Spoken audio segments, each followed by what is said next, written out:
Hello there. Today I'm going to be talking about how I spent 3 years making one button ruin your life. And no, this didn't actually take 3 years to make. I did work on other projects along the way.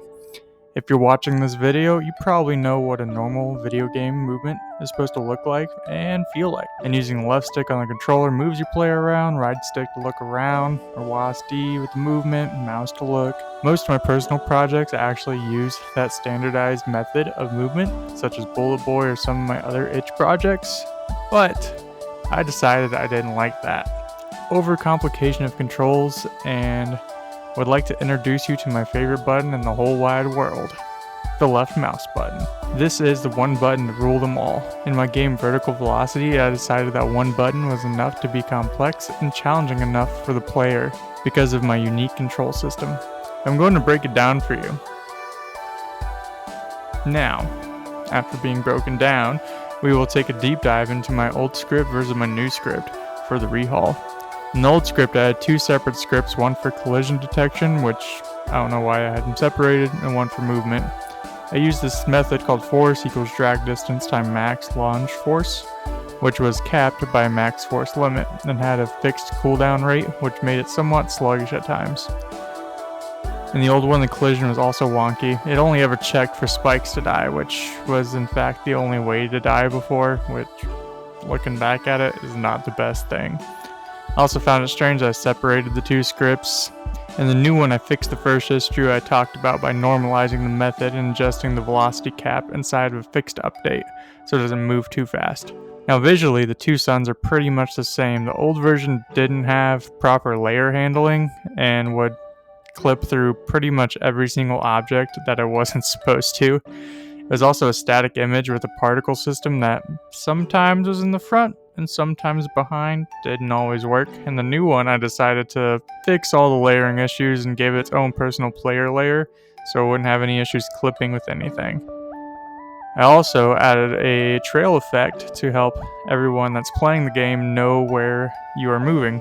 It leaves behind a trail to show you kind of how fast you're going and also how smooth and steady you're going. Also, in the old one, the sun doesn't rotate at all. It is perfectly still. Not really fun to look at. The new one, I added some rotation to it, so when you are moving and you are rolling, the sun itself is rolling with that. Another big change I did was the camera. In the old version, it was not very good at keeping the player centered. If you went too fast, you would fly off the screen and made for some very unfair deaths. I had some complaints about that during playtest. But that was a pretty quick one to fix. I fixed it on the new version pretty easily. I clamped it way better, and it has some give, but you're staying in the center of the screen pretty much the whole time. So the main reason I chose the one button movement was because I grew up playing a lot of rage games. Big examples from me are World's Hardest Game, Unfair Mario, Super Meat Boy, and other games like that. I loved the older rage game genre and wanted to bring a game like that back. One thing I didn't enjoy was the co-op games. Co-op games are where you're using a lot of keys to control the rage aspect of the game, typically the player. Co-op itself was the biggest one that I played. And then also Manual Samuel. Manual Samuel was fun, it's just not my style. But I don't want that to fool anybody. The one button mechanic is easy to pick up on, but still not easy to master. But if you stayed for my whole fun little deep dive, thank you so much. And at this time, I'd like to say if you like my content, if you like supporting, then feel free to either wishlist or purchase my game on Steam, or support me on my Patreon where you can be a part of the Iceworm gang. Any support would help me to be able to make more of this content for you guys. Other than that, the update is coming late October and will be discounted during the Oak City Indie Games event, which is happening here in the Raleigh-Durham Triangle area at Wake Campus October 18th. I will be there if you want to come check it out in person.